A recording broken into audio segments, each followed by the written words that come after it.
cannot worry about the audience. Like originally when I started, I never wanted to be famous or make money or anything else. I really love music very much. And whatever happens later, it's okay. Because once you start sacrificing, because many times through the year, I found, uh, I know it's true, like even in South India, many of the organizers, they tell the artist what to sing,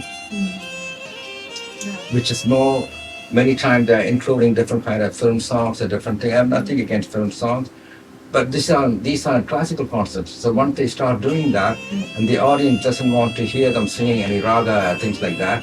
So I think an artist, it's very, very important. They have to do what their passion is.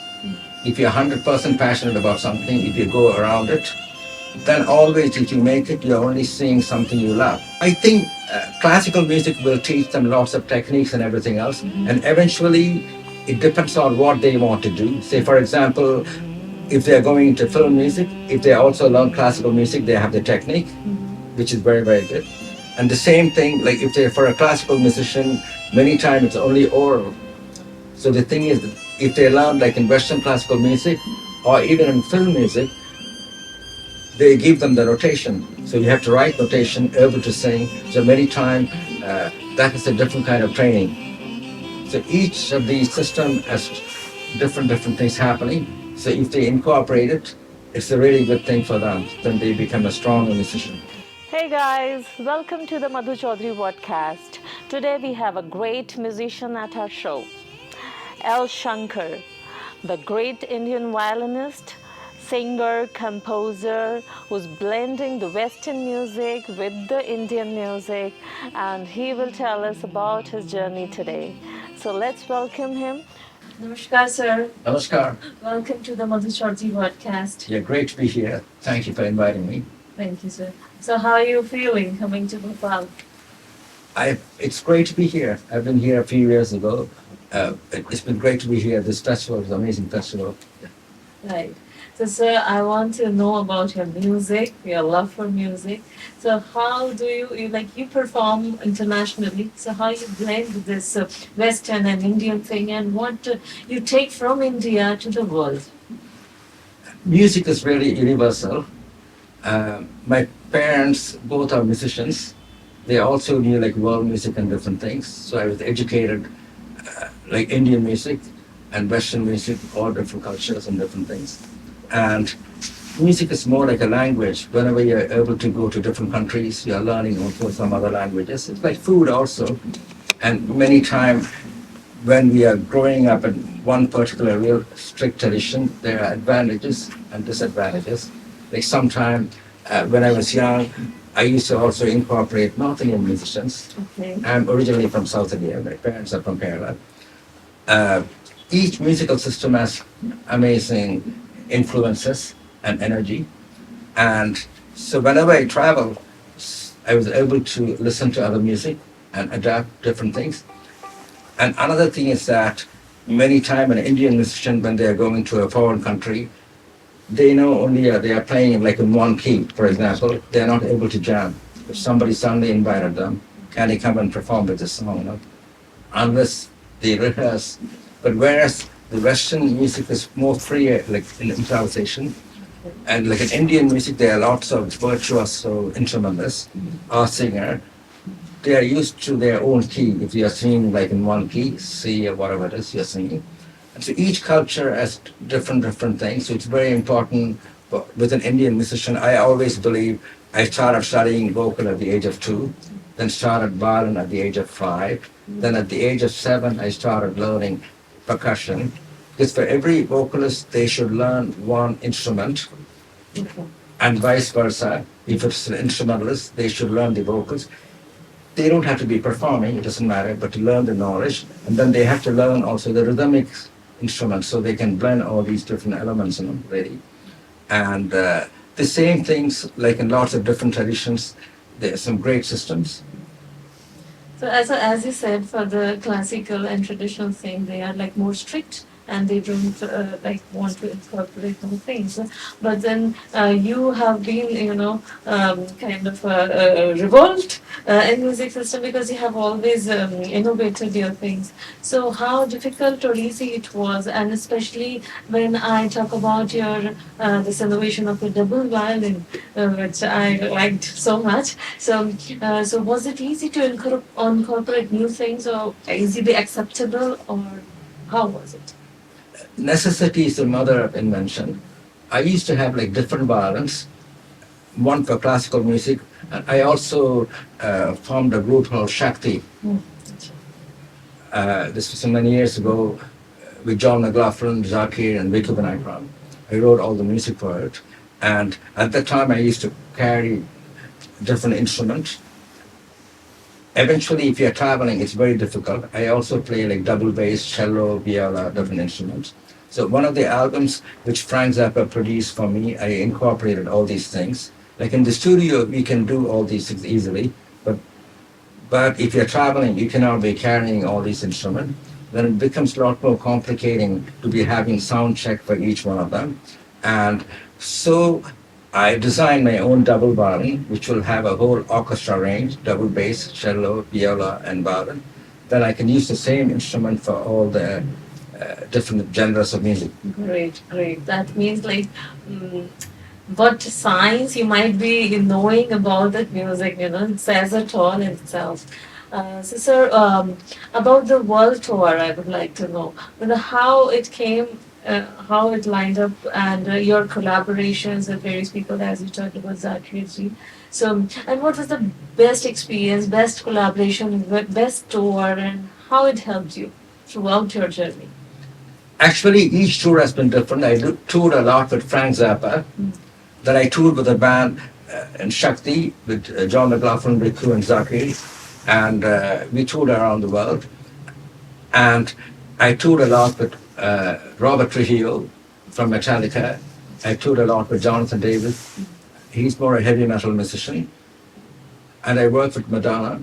I worked a lot with Michael Jackson and songwriting, all these kind of stuff. Many times I helped them vocal range, different thing, improvisation, things like that. And they all loved Indian music too. And by working with them, that opened up their audience to me also. So they were more generous and open to listen to this kind of music. So it's a back and forth thing. So whenever you're traveling, and each audience is trained for different kind of things. But for example, I remember playing with some other heavy metal like festivals. There are like 200,000 people. They're far away. But the last person in the row is enjoying the same as the front. But these people know how to communicate. The musicians are really amazing, really. So each music has different, like Michael Jackson, unbelievable dancer, amazing dancer, And so everybody has great talent. And I travel with like a U2, the band, different people. I work with them in the studio. So it has been I've been very lucky and privileged to be working with many of these artists. So it's a back and forth thing, very learning experience for me.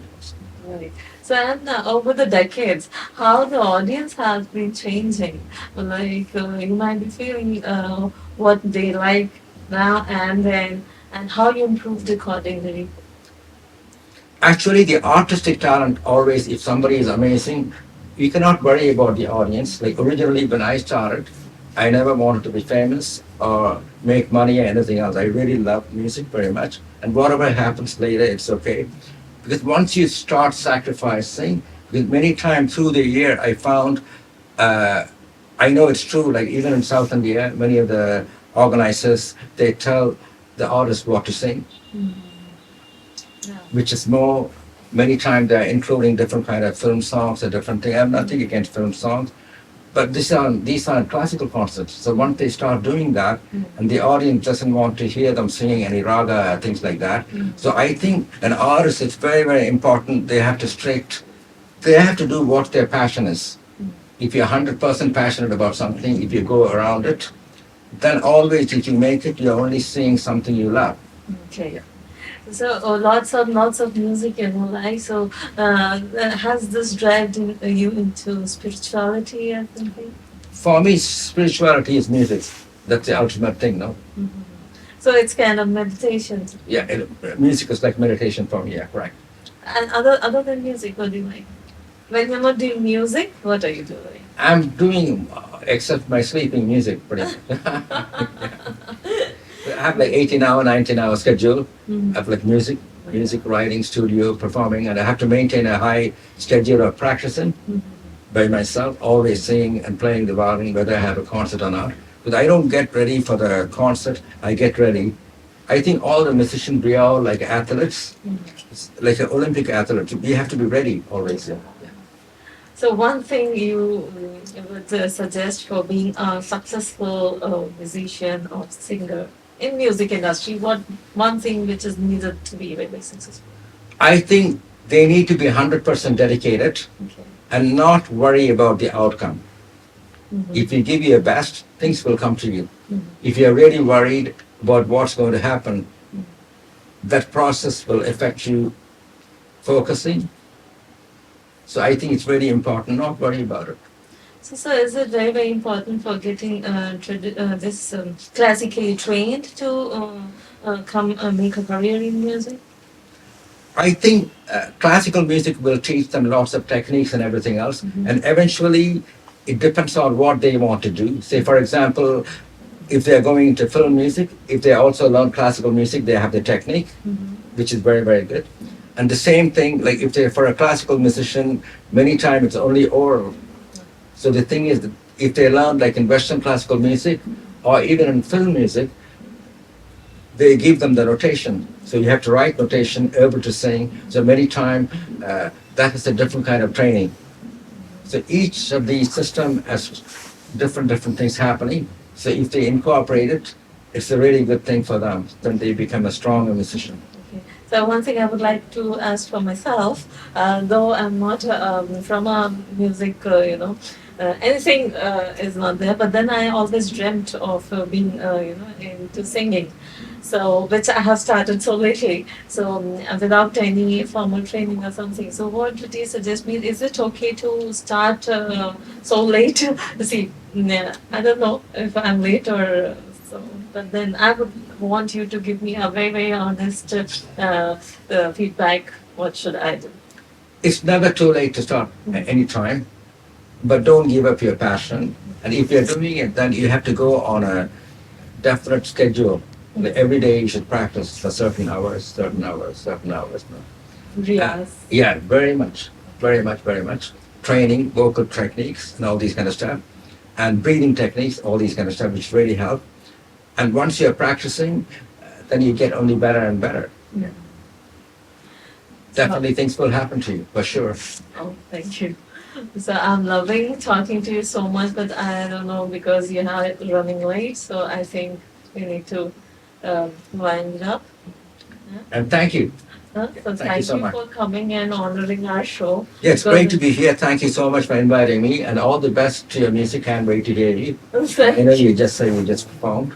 Yes, yes. 3 lakh people. Yes. It's wonderful, your first song. And all the best to you, really. Yeah. Thank you so much. I need it very strongly right now because I need all the blessings of this song. Of course. Yes. And great for the festival. You're running everything. That's incredible. It's a great musical festival, and lots of amazing musicians are here. And thanks for the audience. They're supporting us too. That's really nice. Yeah. You all deserve everything, sir, because you are a great musician. Great musician. Thank you. Thank you, sir. Thank you. Thank you so much. Thank you so much.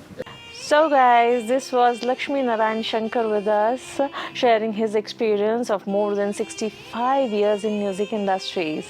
So for more such musical videos, stay tuned to the MADHU Choudhary VODCAST. Bye-bye.